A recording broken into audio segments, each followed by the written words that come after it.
গোটা বিশ্বকে কালকে চমকে দিয়েছে বাংলাদেশ। তারা এবার যে সিদ্ধান্ত নিয়েছে তা নিঃসন্দেহে দক্ষিণ পূর্বের রাজনীতিতে অত্যন্ত গুরুত্বপূর্ণ এবং তাৎপর্যপূর্ণ।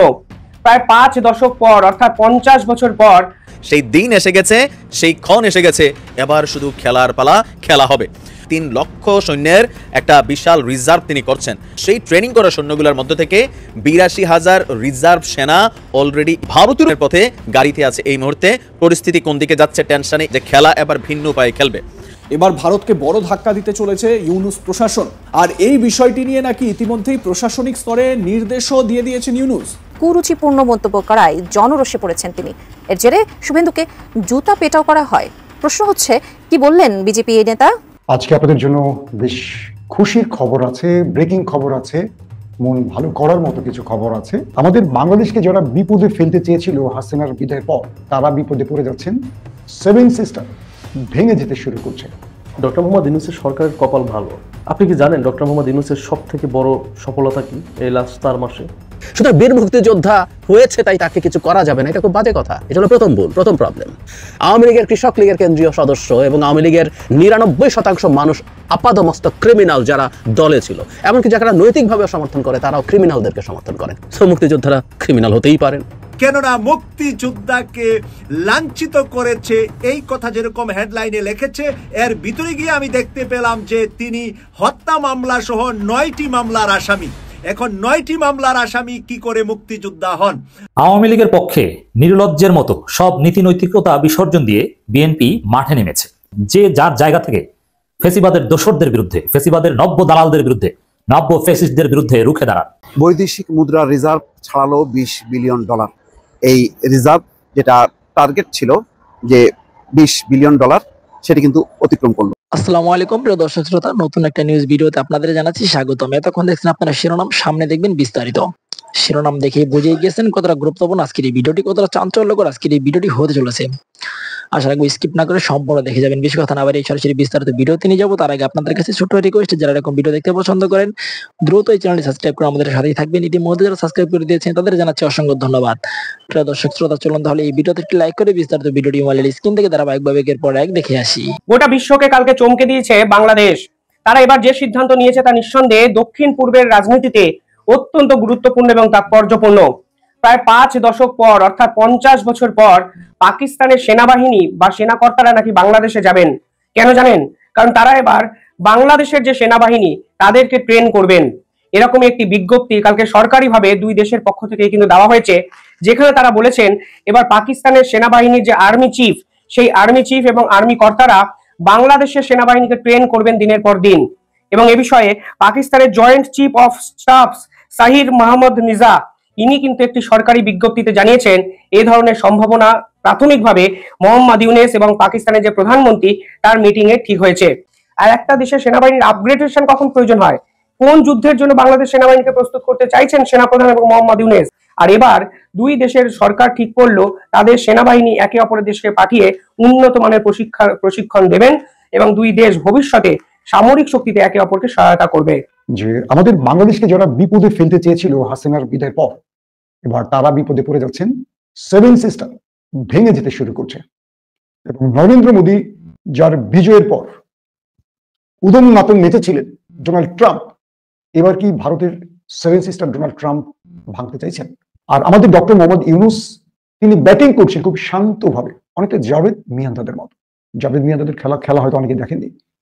পাকিস্তান যখন চরম বিপদে থাকতো তিনি এক পাশে স্থির হয়ে ঠান্ডা মাথায় দাঁড়িয়ে থাকতেন এবং দলকে বিজয় এনে দিয়ে ম্যাচ শেষ করতেন।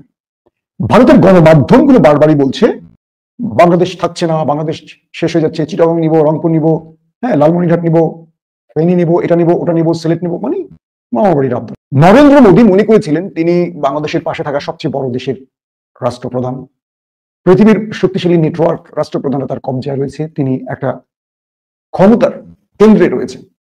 কিন্তু বাংলাদেশে এই মুহূর্তে যিনি বসে আছেন তিনি রাজনৈতিক সরকারের মানে প্রধানমন্ত্রী না হলেও তিনি জুলাই অভ্যুত্থানে বাংলাদেশের মানুষের, সব শ্রেণীর মানুষের পছন্দের একজন ব্যক্তি, যিনি নোবেল বিজয়ী, বাংলাদেশের প্রথম নোবেল বিজয়ী প্রফেসর ইউনূস। তিনি নরেন্দ্র মোদীর এই প্রোপাগান্ডা, অপপ্রচার, মিথ্যাচার সবকিছুকে মাথায় নিয়ে খুব স্লো খুব স্লো পজিশনে, খুব ঠান্ডা মাথায় খেলছেন এবং তিনি একটার পর একটা বিজয় এনেছেন। তার প্রধান বিজয়টি কি?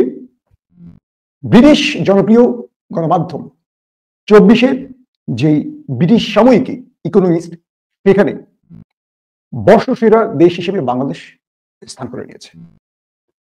বলছে যে এই বছরে বাংলাদেশ খুব দ্রুত এগিয়েছে, বিশেষ করে অন্তর্বর্তীকালীন সরকার আসার পর, এবং 15 বছর মানুষের উপর যে জগদ্দল পাথর ছিল সেটাকে সরাবার জন্য বাংলাদেশের মানুষ যে সংগ্রামটা করেছে, এটা একটা ইতিহাস। ইকোনমিস্টে আমাদের ইউনুস যে ইন্টারভিউ দিয়েছেন, তিনি বলেছেন যে তিনি তার কাজটা শেষ করবেন এবং তিনি তার পেশায় বা তার কাজে আবারও ফিরে যাবেন।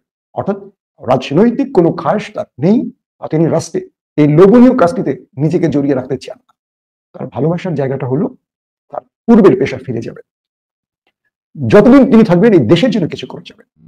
তো একজন চা বিক্রেতা নরেন্দ্র মোদী আর একজন নোবেল বিজয়ী একজন বিশ্ববিদ্যালয়ের প্রফেসর, তাদের মধ্যে যে দ্বৈরথ এশিয়ার জন্য উপমহাদেশে যারা দেখছেন, তারা মুচকি হাসছেন আর বলছেন একজন চা বিক্রেতা কতদূর যাবে? হতে পারে তিনি বড় রাষ্ট্রের প্রধানমন্ত্রী, কিন্তু মেধা, যোগ্যতা, প্রজ্ঞা ইউনুসের ধারে কাছে তিনি যেতে পারবেন? এটা আমি না, ভারতের গণমাধ্যম বলছেন। অবশেষে কি দেখা গেল?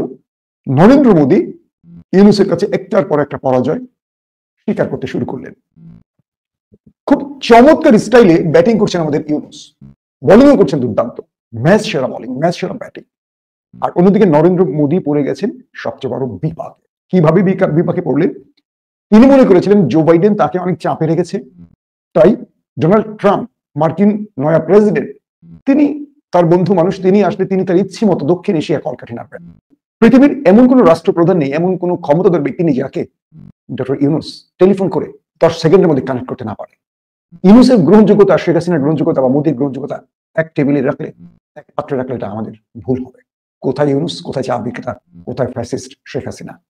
দর্শক, সাম্প্রতিক বিভিন্ন রয়টার্সের আমি কিছু তথ্য দেখলাম, সেখানে বলা হচ্ছে স্টারলিংক, ইলন মাস্ক ছিলেন তো মণিপুর, ভারতের যে 7 সিস্টারের একটি রাজ্য মণিপুর, সেখানে সরকার নেট বন্ধ করে দিয়েছে, কিন্তু ইলন মাস্ক, যিনি ডোনাল্ড ট্রাম্পের একজন ঘনিষ্ঠ বন্ধু, আবার ডোনাল্ড ট্রাম্পের এবার নির্বাচনে একজন মিত্র এবং রাষ্ট্রের গুরুত্বপূর্ণ পদে মন্ত্রী পদমর্যাদায় দায়িত্ব নিচ্ছে, সেই ইলন মাস্ক স্টারলিংকের মাধ্যমে মণিপুরকে নেট সাপ্লাই দিচ্ছে। প্রথম খবর। দ্বিতীয় খবর, মণিপুরের কুকিচিন এবং মেতেই সম্প্রদায়ের যে বিরোধ, এই পর্যন্ত প্রায় 250 থেকে 300-র মতো প্রাণ হারিয়েছে এবং এই সংঘর্ষ থামছে না, বরং সামনের দিকে যাচ্ছে। এবং ইন্টারেস্টিং ব্যাপার হলো যে এই সংঘর্ষের ফলে আপনার মিজোরামের যিনি মুখ্যমন্ত্রী লালদুকুমা, তিনি বলেছেন তারা ভারত ভেঙে একটি স্বাধীন রাষ্ট্র করতে চান। মুখ্যমন্ত্রী লালদুকুমা, তিনি মিজোরামের। এবং আরো ইন্টারেস্টিং ব্যাপার হলো যে ভারত 1 লক্ষের মতো নিরাপত্তা বাহিনী, সেনাবাহিনী সহ পুলিশ, নিরাপত্তা বাহিনী মিলে 1 লক্ষর মতো মাঠে নামিয়ে এখন পর্যন্ত পরিবেশ শান্ত করতে পারছে না। রয়টার্স বলছে ক্ষমতা থেকে চলে যাচ্ছেন কে? মার্কিন বর্তমান প্রেসিডেন্ট, আর আসছেন ডোনাল্ড ট্রাম্প।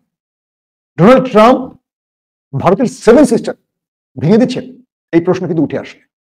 এবং মিজোরাম বলেন, মণিপুর বলেন, সেখানে যে সংঘর্ষ হচ্ছে, সেখানে যেসব অস্ত্র ব্যবহার হচ্ছে, সেই অস্ত্রগুলো রকেট লঞ্চার বলি বা যে মিসাইল বা যেই জিনিসগুলো এখন ব্যবহার করছে, এগুলো অধিকাংশ আমেরিকান অস্ত্র। একজন মুক্তিযোদ্ধার গলায় জুতার মালা দিয়ে ঘোরানো হচ্ছে, এরকম একটা ভিডিও ভাইরাল হওয়ার পর থেকে আমাদের সোশ্যাল মিডিয়ায় তুমুল তর্ক বিতর্ক হচ্ছে। আমাদের এখনকার যে প্রবণতা, সোশ্যাল মিডিয়ায় ভাইরাল হওয়া জিনিস নিয়েও মেইন স্ট্রিম মিডিয়া প্রচুর কথা বলে এবং সেটা মেইন স্ট্রিম মিডিয়াতেও এসছে।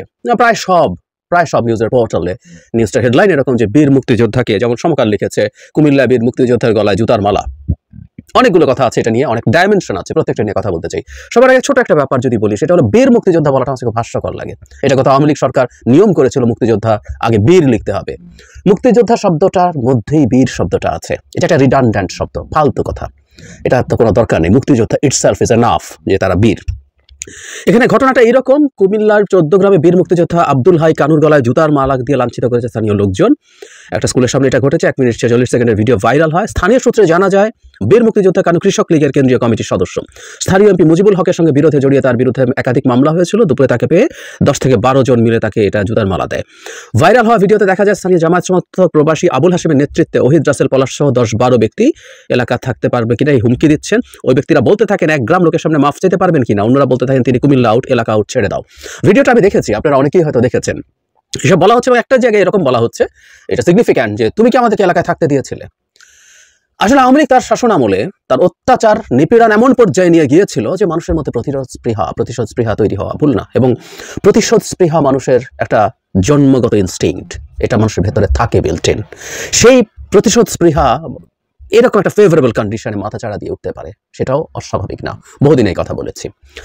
এর মধ্যে সিগনিফিক্যান্ট ব্যাপারগুলো কি আছে? জামায়াতের নেতা কর্মীরা এই কাজটা করেছেন, যদি এই রিপোর্টেই আছে জামায়াতের যিনি ওখানকার দায়িত্বশীল আছেন তিনি এটাকে স্বীকার করেননি, তিনি বলছেন সমর্থক হলেও হতে পারে, ডিনাউন্স করার টেন্ডেন্সি আছে। মানে সাম্প্রতিক সময়ে জামায়াতের লোকজন কোনো রকম কোনো সমস্যার সাথে জড়িত হচ্ছে না এই আলাপ আছে। এটা একটা ডিফারেন্ট পার্সপেক্টিভ আমাদেরকে দেবে যে তারাও বিভিন্ন রকমভাবে বিভিন্ন রকম অন্যায়ের সাথে জড়িত। মানে এখানে অন্যায়টা কোথায় হলো? বীর মুক্তিযোদ্ধাকে কি গলায় জুতার মালা দেওয়া যাবে না? তাহলে কথাটা এরকম দাঁড়ায়, দ্য টোন ইটসেলফ। আমি অনেককে ফেসবুকে এভাবে লিখতে দেখেছি, আমজনতা নন বীর মুক্তিযোদ্ধা হলে গলায় জুতার মালা দেওয়া জায়েজ আছে, বীর মুক্তিযোদ্ধা বলে জায়েজ না। মানে বীর মুক্তিযোদ্ধাদের স্খলন, আমি খুব মন খারাপ নিয়ে ইলেকশনের আগে 2জন মানুষকে খুব বাজে ভাষায় আক্রমণ করে ভিডিও করেছিলাম। একজন হচ্ছে শাহজাহান উমর, উনি বীর উত্তম, মানে উনি মারা গেলে বীর শ্রেষ্ঠ হতে পারতেন, মানে জীবিতদের মধ্যে সবচেয়ে বড় খেতাবপ্রাপ্ত মুক্তিযোদ্ধা। আরেকজন জেনারেল ইব্রাহিম, বীর প্রতীক, বীর মুক্তিযোদ্ধা। তাদের স্খলন, তাদের পচন, তারা কিভাবে শেখ হাসিনার পা চেটে এমপি হতে গিয়েছিলেন আমরা দেখি নাই, এই দেশকে ধ্বংস করতে গিয়েছে দেখি নাই।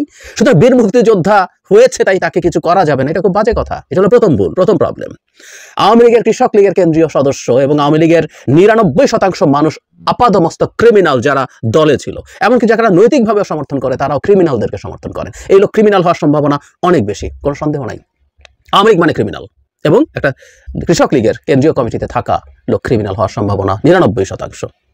সো মুক্তিযোদ্ধারা ক্রিমিনাল হতেই পারেন, প্রচুর ধান্দাবাজ আছেন, এই দেশকে ধ্বংস করেছেন, আমাদের মানে দেশের মানে খনিজ সম্পদ, জ্বালানি খনিজ সম্পদ নষ্ট করা মানুষের মধ্যে যে মানুষগুলো সবচেয়ে সামনের কাতারে থাকবেন, আমাদের ভবিষ্যৎ ধ্বংস করেছেন তৌফিক ইলাহি চৌধুরী, শেখ হাসিনা জ্বালানি উপদেষ্টা, বীর বিক্রম।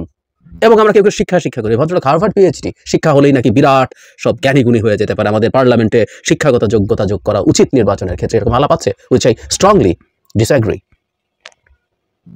তো সুতরাং ওটা ব্যাপার না, আলাপটা আসলে ভিন্ন।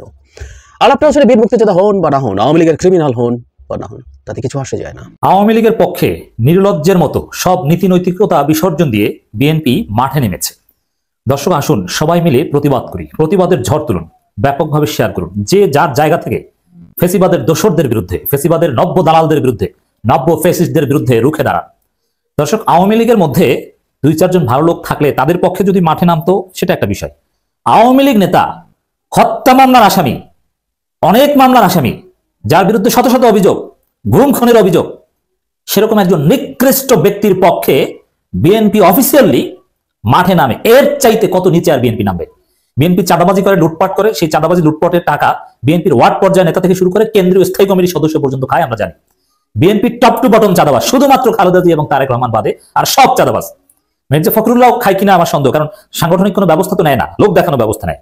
বিএনপি যে পচে গেছে, বিএনপি যে তাদের ক্ষমতায় আসার জন্য ভারতের দালাল হয়ে গিয়েছে, ভারতের খপ্পরে করেছে, এবং বিএনপি মনে করেছে জনগণ তাদেরকে বর্জন করেছে, অতএব রাজনীতিতে টিকে থাকতে হলে আওয়ামী লীগ বিএনপি ঐক্যবদ্ধ হয়ে টিকে থাকতে হবে। এর জন্য আওয়ামী লীগ বিএনপি একে অপরকে রক্ষার জন্য যে গোপনে শপথ নিয়েছে তার প্রমাণ হচ্ছে কুমিল্লার 14 গ্রাম উপজেলা এবং পৌরসভা বিএনপি আওয়ামী খুনি কৃষক লীগের কেন্দ্রীয় নেতা, কথিত মুক্তিযোদ্ধা, তিনি মুক্তিযুদ্ধ করেছেন নাকি এটা সামনে আনা মানে হচ্ছে তার অপরাধকে গোপন করা বা ধামাচাপা দেওয়ার একটা কৌশল।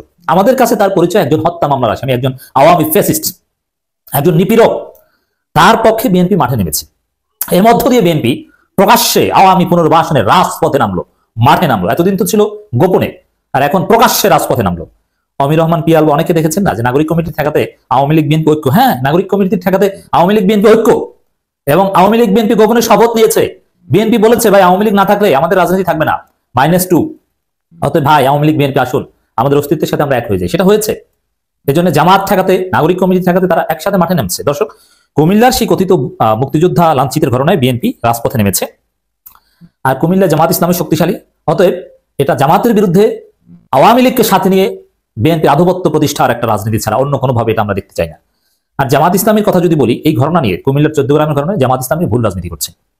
আর জামাত ইসলামীকে আমরা জানি, জামাত ইসলামী এখন জনগণের ব্যাপক সমর্থন তাদের প্রতি, কিন্তু তারা ফুল পলিটিক্যাল হয়ে উঠতে পারেনি।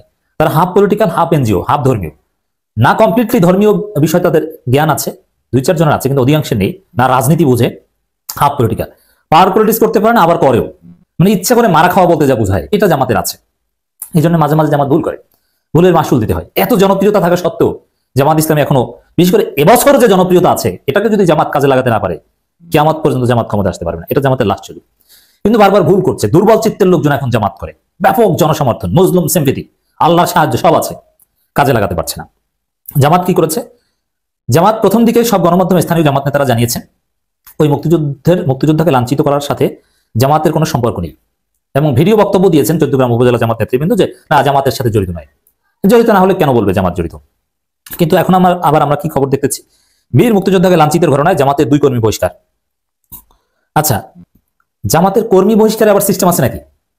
কর্মীদেরকে তো জামাত জনশক্তি মনে করে না। জামাত জনশক্তি মনে করে রোকন হলে তো কর্মী আবার বহিষ্কার করা যায়, এটা বহিষ্কার করে কিভাবে? অতএব জামাতে কার্যত কর্মী বহিষ্কারের প্র্যাকটিস নেই, কিন্তু তারপর কাকে খুশি করার জন্য কর্মী বহিষ্কারের রীতি জামাত চালু করলো। আচ্ছা, একেবারে রেয়ার কর্মী বহিষ্কার, এটা জামাতের সাংগঠনিক স্ট্রাকচারের কাঠামোর চেতনার সাথেও যায় না, তারপরে করছে। এর মানে মিডিয়ার যে হাইপ, এই ফ্যাসিবাদী মিডিয়ার যে হাইপ, কিন্তু শিবিরের ছেলেরা কিন্তু ঠিকই ওই মুক্তিযুদ্ধের বিরুদ্ধে সারাদিন প্রচারণা চালিয়েছে, ওই কথিত মুক্তিযুদ্ধ এবং খুনির বিরুদ্ধে। এ বিষয়ে সঠিক স্ট্যান্স নিয়েছে, কিন্তু জামাত দুর্বল চিত্তের। একবার বলে আমরা জানি না, আরেকবার তাদেরকে কর্মীকে জনশক্তি বানিয়ে তারা বহিষ্কার করে। এবং সেই আওয়ামী বয়ান, ভারতীয় বয়ান, আওয়ামী লীগ ক্ষমতা থাকতে এগুলো ভয় আমরা বলেছি, ভাই এখন এটা কেন বলবেন? সেগুলো দিচ্ছে জামাত। মানে জামাত নিজেরা নিজেদের রাজনীতি নষ্ট করছে। সংবাদ, যাত্রাবাড়িতে সামাজিক জিয়াফত সফলভাবে সম্পন্ন হয়েছে। আজকে যে বলে আমার ছেলে যে ঘর থেকে বেরিয়ে গেল, তারপর আমার ছেলের লাশ হয়ে আমার ঘরে ফিরলো। 2024 যেই বাংলাদেশ, সেই বাংলাদেশ ভবিষ্যৎ স্বৈরাচার বলে আর কোনো কিছু নাই।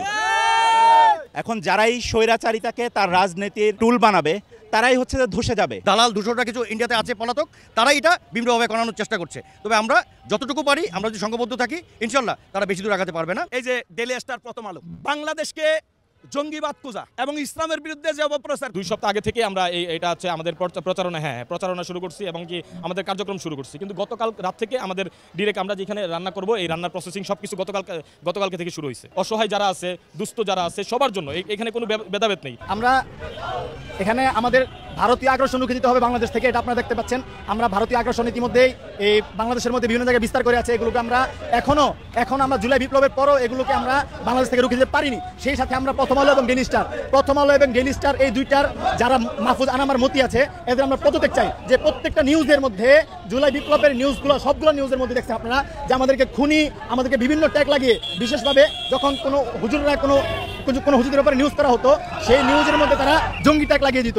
যাত্রাবাড়ির প্রতিরোধ যোদ্ধাদের সম্মানে জিয়াফত এবং 10,000 মানুষকে খাওয়ানোর আয়োজন করা হয়েছিল। 10,000 মানুষ খাইছে। যাত্রাবাড়ি ছিল আমাদের জুলাই আগস্ট বিপ্লবের লেনিনগ্রাদ। তাই যোদ্ধা আর শহীদ পরিবারের সম্মানে এই সেলিব্রেশন, র্যালি হয়েছে, গান হয়েছে, আতশবাজি পোড়ানো হয়েছে, খাওয়া দাওয়া তো হয়েছেই। 10,000 লোককে খাওয়ানো হয়েছে সারাদিনে। তারপরে অনেক খাবার বেঁচে গেছে। এলাকার মাদ্রাসাগুলোতে দেওয়া হয়েছে খাবার। আমি অবাক হইলাম, 10,000 মানুষ তো কম না, তারপরেও খাবার বাঁচে কেমনে? আয়োজনে যারা ছিল তারা বলছে খোদা তাআলা বরকত দিছে। হয়তো দিচ্ছেন, যারা দান করছেন আমি তাদের কাছে কৃতজ্ঞতা জানাই। আধার প্রদীপ ফাউন্ডেশন বাংলাদেশ টিম কাজে সাহায্য করছে, তাদেরকেও আমি কৃতজ্ঞতা জানাই। পর্যটন কর্পোরেশনের শেফরা এসে বিনা পারিশ্রমিকে রান্না করে দিয়ে গেছেন, পর্যটন কর্পোরেশনকে আমাদের কৃতজ্ঞতা। শহীদ পরিবার যারা আসছেন তাদের কাছে কৃতজ্ঞতা।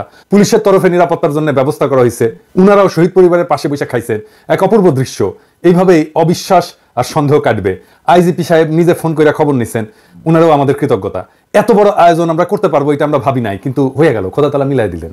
আমি খালি ভাবতেছি খাবারে এমন বরকত আসলো কিভাবে। আমাদের এরপরের জিয়াফত রামপুরায়, আমরা তারিখ দেবো তাড়াতাড়ি। রামপুরার ভাই বোনেরা রেডি হন। এবার আসেন আসল আলাপে, গুপ্ত নিয়ে আলাপ করি। আপনারা শুনছেন এর মধ্যে সারা দেশে গুপ্ত হইতেছে, ছাত্ররা মারা যাইতেছে বেঘরে। কয়েকজন মারা গেছে, কেউ কেউ মারি খেয়েছে, কেউ কেউ হত্যার হুমকি পাইছে। ফেসবুকে লাইভে প্রকাশ্যে আওয়ামী লীগের অমি রহমান পিয়াল হত্যার নির্দেশ দিচ্ছে। শোনেন, আমাদের এই জয় বাংলা, আমি মনে করি এই জয় বাংলার এক্সটেনশন হতে হবে ওই রকম জাওয়ালদের হত্যা করা। যে লোকগুলো আমাদের এই মেটিকুলাস প্ল্যান বলে একটা মানে কি বলে গেট ব্যাক বাংলাদেশ বইলা ইস্ট পাকিস্তানের দিকে ফেরত দিচ্ছে, মানে 54 বছর আগে নিয়ে যাচ্ছে। এদের বিরুদ্ধে লড়াই করতে হবে এবং দ্যাট ইজ একেবারে খুঁজে খুঁজে প্রতিটা গ্রামে প্রতিটা মহল্লায় এই দালালদের হত্যা করা হলো গিয়া মিশন হওয়া উচিত। দ্যাট উইল মেক এ মুক্তিযোদ্ধা, এবং এই মুক্তিযুদ্ধের প্রথম কলেমা হচ্ছে জয় Bangla. That is the campaign we are doing. Swiss আইনে, ইউরোপিয়ান আইনে এটা অপরাধ, চরম অপরাধ। আমরা জানতে চাই বাংলাদেশের পররাষ্ট্র মন্ত্রণালয় কি করছে এটা নিয়ে। আমরা প্রকাশ্য বিবৃতি চাই। আমরা চাই পররাষ্ট্র দপ্তর সুইস অ্যাম্বাসাডারকে ডাইকা ভিডিও দেখাক সাবটাইটেল দিয়া, জানতে চাক তোমরা কি করছো। সুইজারল্যান্ডের বাংলাদেশি ডায়াসপোরা আপনাদের ট্যাক্সের পয়সায় তাদের ভাতা দেওয়া হয়, সে আরেকটা দেশে সেই সুইজারল্যান্ড থেকে হুমকি দিবে। ছাত্ররা মিছিল করতেছে, নিরাপত্তা চাইতেছে, কিন্তু ছাত্ররা কেন অমির রহমান পিয়ালের এই প্রকাশ্য হত্যার নির্দেশের বিরুদ্ধে পররাষ্ট্র মন্ত্রণালয় কি করছে তার জবাব চায় নাই। যাই হোক, আসেন আমরা দেখি হামলাগুলো কারা করতেছে। আমি মনে করি না যে অমির রহমান পিয়ালের হুমকিতে বাংলাদেশে কেউ কিছু করবে। ওই ক্ষমতা ওই হ্যাডম অমি পিয়ালের নাই। রাজনীতিতে এইসব ভাব নিতে হয়, সে নিছে। এই ভাব আর পশ্চাতে হামদায় দিতে হবে, সেটা পররাষ্ট্র মন্ত্রণালয় করুক, না করলে আমরা দেখব। তবে যা রটতেছে তার মধ্যে কিছু ঘটনা আছে যা নিজেদের মধ্যে মারামারি, ছিনতাই, আবার কিছু সত্যি সত্যি গুপ্ত হত্যা। এর মধ্যে আমি সাদমান বলে একটা ছেলে, এই যে লড়াইয়ের ফ্রন্টলাইনার, তার একটা স্ট্যাটাস দেখলাম যে তার উপরে হামলা হয়েছে আর সে মৃত্যু ভয় করতেছে। আমার যেহেতু তার সাথে যোগাযোগ আছে এবং ওই ছেলেটার ভিডিও আমি ইউজ করছি, কিন্তু ছেলেটাকে পুলিশ আর্মার্ড কার পেইন্ট দিয়া অকার্যকর করে দখল করে নেওয়া সেই যুবক। দেখেন,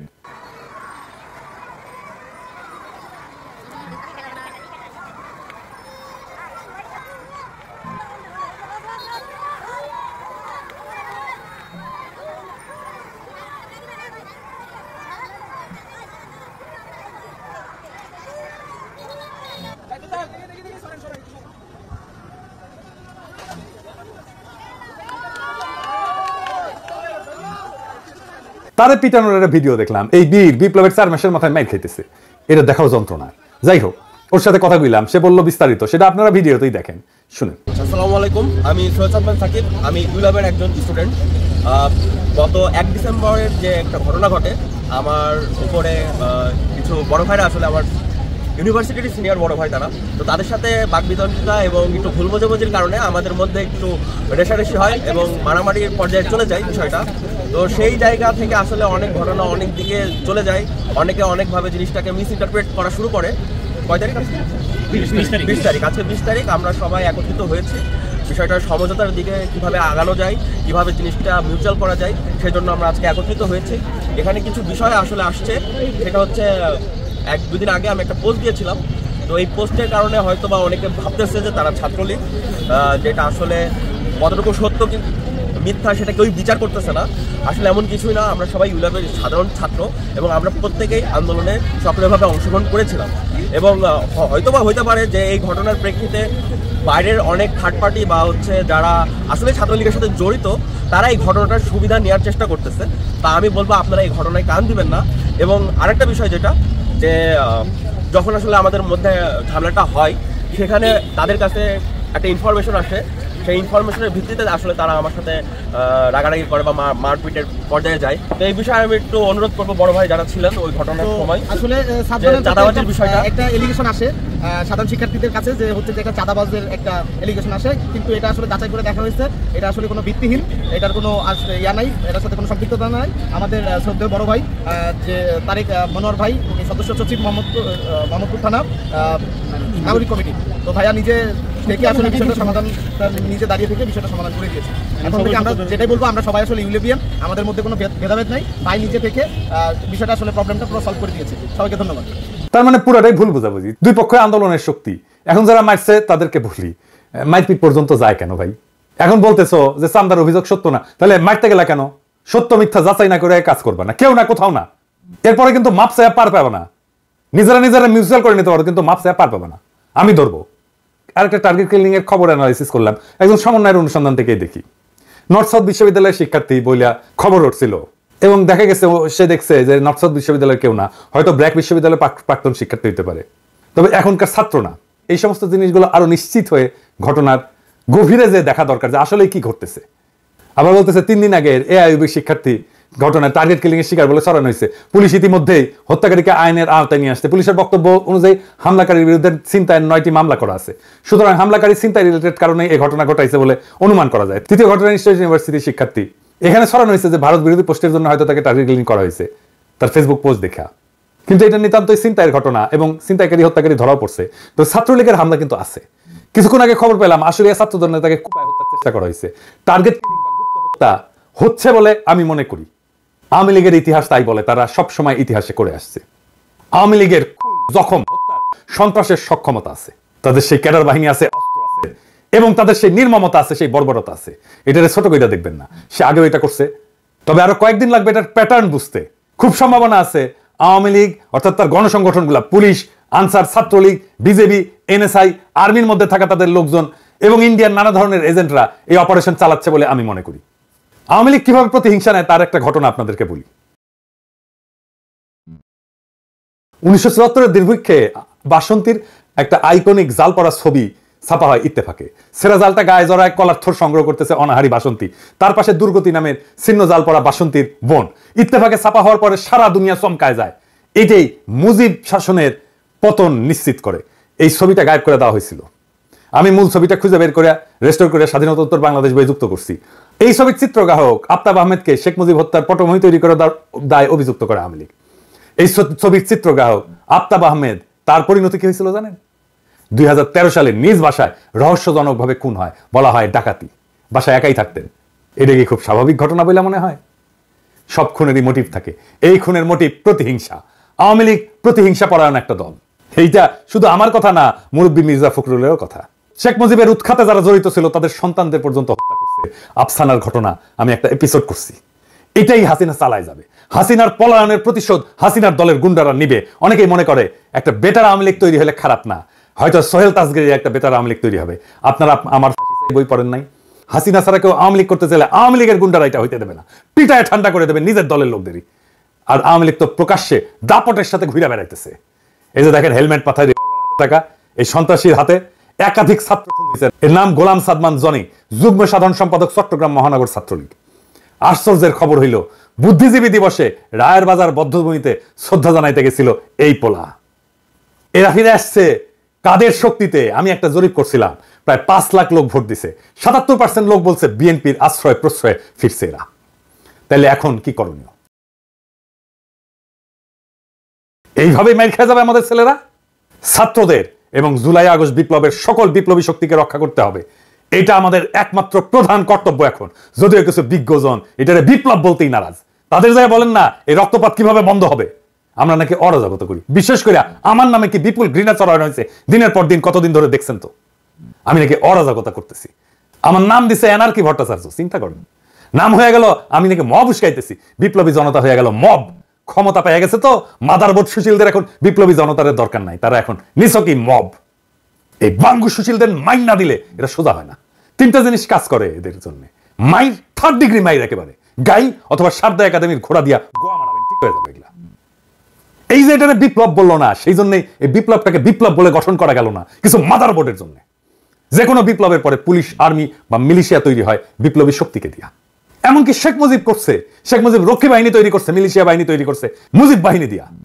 আমি 21শে আগস্ট ছাত্রদের দিয়ে মিলিশিয়া তৈরি করতে লিখছিলাম, বলছিলাম যে পুলিশ চলে গেছে এদের ফিরায় আনার কোনোই দরকার ছিল না। পাড়ায় মহল্লায় 18 থেকে 28 বছর বয়সীদের দিয়া আইন শৃঙ্খলা রক্ষা কমিটি বানাইতে হইতো। তারাই আইন শৃঙ্খলা রক্ষা করত। এদের পর্যায়ক্রমে প্রশিক্ষণ দিয়া পুলিশে আত্মীকরণ করতে হতো। এখনো এটা করা সম্ভব। আমি বলছিলাম এই দুর্নীতিগ্রস্ত, ট্রিগার হ্যাপি, রক্তপিপাসু পুলিশ বাহিনী আগামীর বাংলাদেশের কোনো কাজেই আসবে না।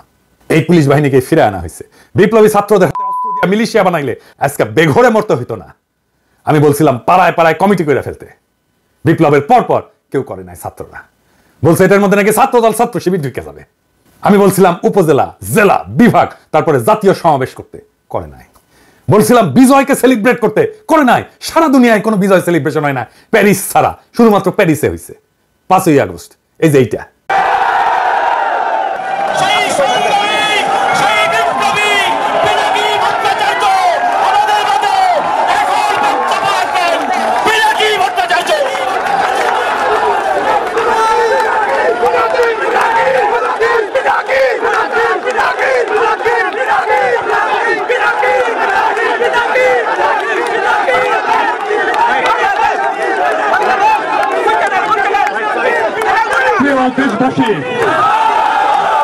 বলছিলাম ছাত্র সংসদ নির্বাচন করে ফেলতে, করে নাই। বলছিলাম স্থানীয় সরকার নির্বাচন করে ফেলতে, করে নাই। পুরা বিপ্লবী শক্তি অসংগঠিত হয়েছে দিনে দিনে ক্রমাগত, আর আওয়ামী লীগ সংগঠিত হয়েছে। এই গুপ্ত চালাবে আওয়ামী লীগ বিপ্লবী শক্তিকে টেরোরাইজ করতে, নিশ্চিহ্ন করতে, মাঠ থেকে সরাই দিতে। রাজনীতি কোনো সুশীল কাজ না, লড়াইয়ে রক্ত দিতে হয়, বিজয় রক্ত দিয়ে রক্ষা করতে হয়। এই প্রসঙ্গে একটা গল্প বলি, আমার নিজের গল্প। মেডিকেল কলেজে ফার্স্ট ইয়ারের ছাত্র, কমিউনিস্ট পার্টিতে জয়েন করছি। কমিউনিস্ট পার্টিতে যেটা প্রথম ধাপ, ওইটা বলে হচ্ছে গ্রুপ মেম্বার। তো সেই ধাপে আসি, গ্রুপ মেম্বারদের ট্রেনিং দেওয়া হয়, নানা পড়াশোনা করানো হয়, নানা বিষয়ে পার্টি কালচার ট্রেনিং দেওয়া হয়। এর মধ্যে পড়ানো হইতেছে পার্টির ইতিহাস, সংগ্রামের ইতিহাস, পড়ানো হলো ইলামিত্রের ইতিহাস, নাচলের ইলামিত্র সাঁওতাল বিদ্রোহ করছিল, কিভাবে লড়াই করলো, কিভাবে নির্যাতিত হলো। সেই নির্যাতনের মর্মস্পর্শী ঘটনা বলা হইতেছে যে ইলামিত্রের গরম ঢুকায় দেওয়া হয়েছিল। এবং এই মর্মস্পর্শী বর্ণনা শোনার সময় গা শিরা উঠছে, মনে হয়েছে মাইরা ফেলি ওই দারোগারে। তো এই দারোগা কাজ করছিল, আমি জিজ্ঞেস করলাম ওই দারোগারে কেন খাইয়া দেওয়া হলো না? সবাই হারে হারে করে উঠলো, বললো এই ধ্বংসাত্মক কথাবার্তা। আমি কইলাম যে এটাই রাজনীতি। যদি দারোগাকে খাইয়া দেওয়া হতো, আগামী 50 বছরে কেউ কমিউনিস্টদের বিরুদ্ধে মাথা তুলে তাকানোর সাহস করতো না। বিপ্লবের পরে যারা গান্ধী হইতে গেছিল, তারাই আজকের এই পরিণতির জন্য দায়ী। তাদেরকে ধরবেন, মিছিল করতেছেন তাদেরকে ধরেন।